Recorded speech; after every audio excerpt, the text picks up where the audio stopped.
deserted halls of the old mansion. It broke the stillness of the cool October night. Let's get out of here. I'm right behind you. We can't. If we leave now, the guys will never let us forget it. He's right. Frank felt a tinge of panic. He knew they were right, but he didn't really want to stay in that house another minute. How do we ever get ourselves into such a mess? Don't ask me. But he stopped suddenly. The other boys heard it too, creaking, as if someone was walking through the hallway behind them. Slowly they looked around. They could see something coming towards them. It seemed to be a white shadowy figure. The three boys chorused. They ran into the closest room and stood hard against the door, their breath coming hard and fast. They had always been curious about Dalton House. People said it had been deserted for more than 20 years now, ever since old Mr. Dalton died. Most people thought it was haunted. Strange sounds could often be heard coming from the house, especially in the late afternoon. The boy's mother had explained that it was probably just the way the wind blew through the valley. Michael was especially curious. He had wanted to come in and see for himself, but no one would ever come with him, and he never felt quite brave enough to come alone. So when Tom's friends dared him to spend 3 hours in Dalton's house, Michael immediately offered to keep his older brother company. Frank insisted they were both crazy and would never leave the house alive, but when he saw his brothers leave, he had to tag along, as usual. As the creaking footsteps went past the room, the boys heard a strange pounding. They looked around the room and then at each other. Is that you? I don't think so. But he immediately placed one hand over his heart, just to be sure. Shh, quiet, Jesus. His ear was pressed to the door. It's coming from out there. Do you think it's a ghost? Let's find out. He carefully began to open the door, and as he did, the pounding seemed to fade away. The boys tiptoed out of the room into the empty hallway. Where'd he go? Let's check out all the rooms. Suddenly, they heard someone laughing. They stopped dead in their tracks. Do you think it's the ghost? Ghosts can't laugh, stupid. If they have heartbeats, then they can laugh. Quiet, Jesus. We have to find out where the laughter's coming from. You're in mysteries. This house is full of ghosts, and I think we should get out of here while we still can. It's as if someone's laughing at us. I'm all for uncovering the mystery. Just then, they heard more footsteps in the hall, louder than ever. What could that be? It's different from before, that's for sure. Let's look and see. Not me. You look.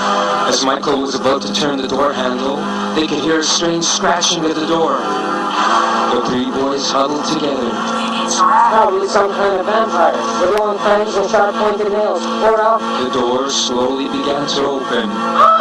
Frank let out a terrified scream. It's Jake. The boy's pet collie came bounding into the room. What are you doing here? And how'd you get in? Jake's answer was a loud bark as he jumped from one boy to the other. Just then, the crash of breaking glass interrupted their reunion. What was that? Sounds as if someone has broken a window upstairs. Let's check it out. As the three boys were making their way through the gallery, they could hear chains rattling just above them. They stopped abruptly and looked at each other. Come on. We just have to find out what's going on, no matter what. He started up the old staircase. His brother followed close behind him. The old staircase creaked painfully with every step they took. They could still hear the rattling of chains above. This sure is creepy. Jake sniffed uneasily as he followed his three companions. When they finally reached the upstairs hallway, they found it dimly lit by a flickering candle. Look, that window's broken. And the rattling seems to be coming from over there. The three boys stayed close together as they edged their way along the dark hallway. The floors creaked loudly under their feet. I sure wish these floors wouldn't make so much noise. Shh. They had reached the room, and Michael quietly opened the door. The three boys could only stare in disbelief at the scene before them. A skeleton, chained at his wrists and ankles, was frantically trying to free himself. Jake growled and barked loudly, while the three boys screamed in terror, running from the room as fast as they could. They were down the stairs and out the front door in a flash, Jake at their heels. They could hear the sounds of chains echoing behind them. When they were finally outside, they collapsed on the ground, their breath coming hard, their bodies trembling. Did you see that? A skeleton, a real live skeleton, dancing around. Skeletons aren't live, you fool. Well, that one sure seemed to be the way he was moving around and all. There's something funny going around. I'll say. I don't see anything funny about ghosts and skeletons. This crazy house is haunted. I'm glad we're out of it. Let's go home. Come on. There's no such thing as ghosts and skeletons. Listen, I've got a hunch. I bet it's just the guys. They must have rigged up the house somehow to scare us away. I know we'll never hear the end of it if we leave now. I know I'm not leaving until I figure out what's going on around here.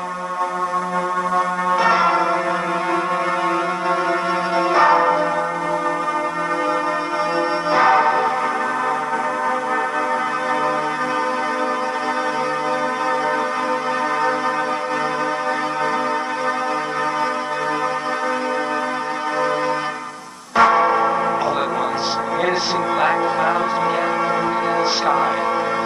The wind whistled through the trees, forcing them to bend and sway. Listen, do you hear that? The other boys nodded. They could hear strange moans filling the air around them. The iron gate at the entrance to the garden banged mercilessly at the wind's command. Jake sniffed the air uneasily and began to whine. Without warning, a flash of lightning lit the eerie scene around them, followed by a frighteningly loud crash of thunder. In no time, the rain began to pour. Let's go back inside. Reluctantly, the other boys followed him. They were soaked, hungry, and very uneasy. Nervously, they sat down on one of the oversized sofas in the room, and Jake lay down on the floor beside them.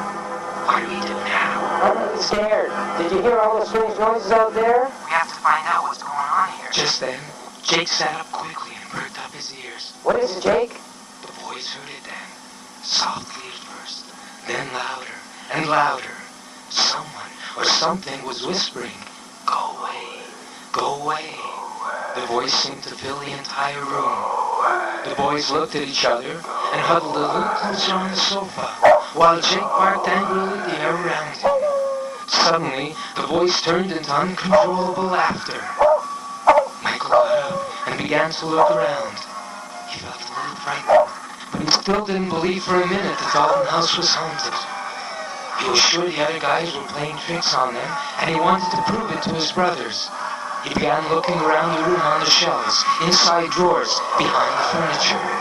The laughter continued, and the warning, "Go away," could be heard through the laughter. Frank and Tom took Michael's lead and began searching the room too.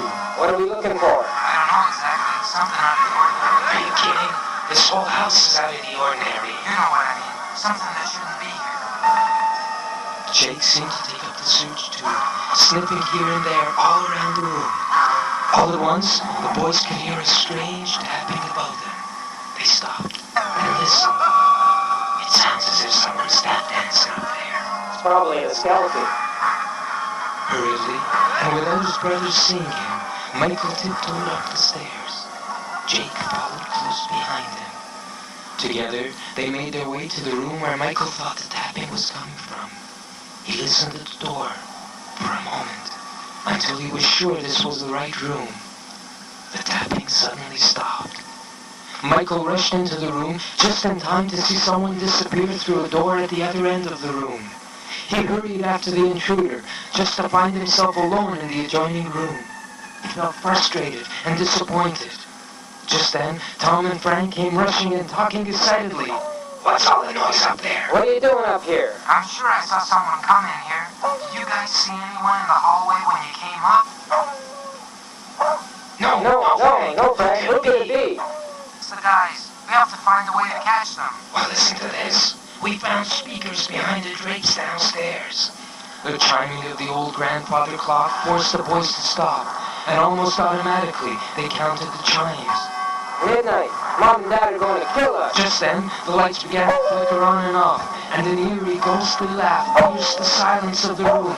Jake began to growl and bark at one of the portraits in the room. What's the matter, Jake? Hey, look! The picture's eyes are moving!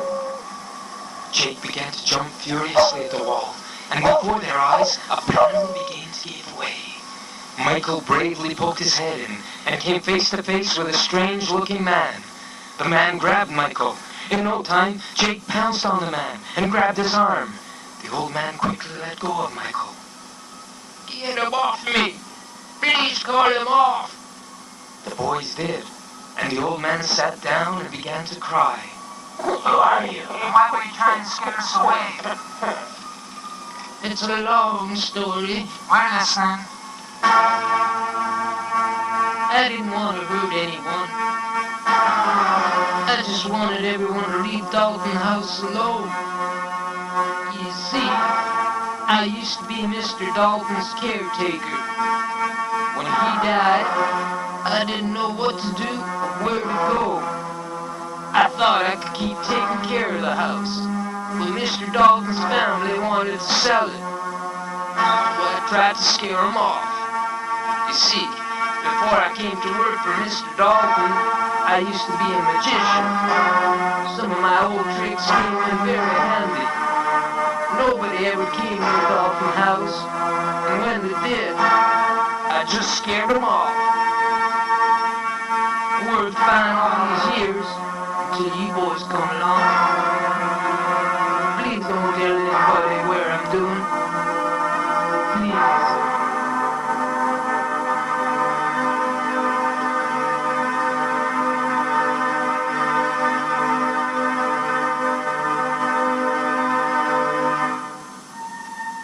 The boys sat and talked to the man for a long time. They promised to keep his secret and to visit him from time to time. For his part, the old man promised to teach him some of his magic tricks.